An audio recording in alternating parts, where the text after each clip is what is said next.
There will be 2 minutes of debate, equally divided in the usual form, prior to a vote on the Gibson nomination. Yield back all that time. Without objection. The questions on the nomination?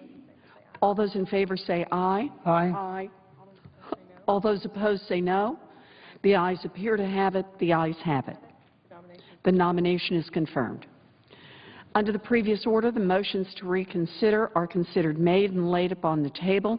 The President will be immediately notified of the Senate's action, and the Senate will resume legislative session. Madam President, with the consent of the Senate, I ask that we proceed to period of morning business. Senators permitted to speak for up to 10 minutes each. Without objection.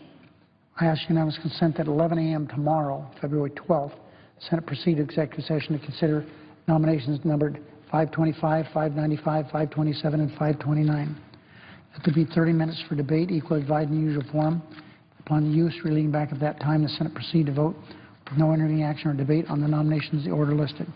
The motions to reconsider be considered made and laid on the table with no intervening action or debate. That no further motions be in order. Any related statements be printed in the record, and that President Obama be immediately notified of Senate's action. The Senate then resume legislative session further. There will be 2 minutes for debate, equally divided in the usual form prior to each vote, and all votes after the first be 10 minutes in length. Without objection. I ask unanimous consent that the Senate now proceed to calendar number 292. The clerk will report. Calendar number 292 as 1068, a bill to reauthorize and amend the National Oceanic and Atmospheric Administration Commissioned Officers Corps Act of 2002 and for other purposes. Without objection, the Senate will proceed to the measure. Madam President, I ask that the committee reported substitute amendment be considered. The vacancy amendment, which is to desk, be agreed to. The committee reported substitute as amended be agreed to. The bill as amended be read. Excuse me.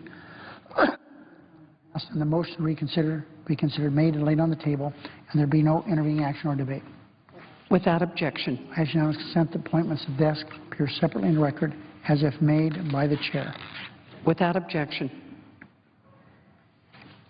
I ask unanimous consent that when the Senate completes the business day adjourned until tomorrow morning, February 12th, that following the prayer and the pledge of morning hour be deemed expired, the journal proceedings be approved to date. Oh, minor technicality here. I ask unanimous consent that when the Senate completes the business day adjourned until 9:30 a.m. tomorrow morning, following the prayer and the pledge of the morning hour be deemed expired, journal proceedings be approved to date. Time for the two leaders be reserved for use later in the day. Following any leader remarks, the Senate be in a period of morning business till 11 a.m. The senators permitted to speak for up to 10 minutes each, with the time equally divided and controlled between the two leaders or the designates, with the Republicans controlling the first half, majority the final half. The following morning business that proceed to executive session under the previous order. Without objection. So there will be 4 roll call votes starting at 11:30 tomorrow. We expect to receive the debt limit legislation and the military retirement pay bill from the House tomorrow. I hope to consider both items during tomorrow's session. If no further business coming before the Senate, I ask that it adjourn under the previous order. Senate stands adjourned until 9:30 a.m. tomorrow. The Senate today working on a bill that seeks to repeal a 1 percentage point reduction in the cost of living adjustment for military retirees. The reduction was part of the budget deal passed by both the House and the Senate in December.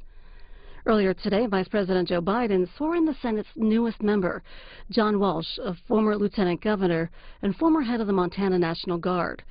Senator Walsh replaces former Democratic Senator Max Baucus, who last week was confirmed as the U.S. ambassador to China. As always, you can watch the Senate live here on C-SPAN 2. Our live coverage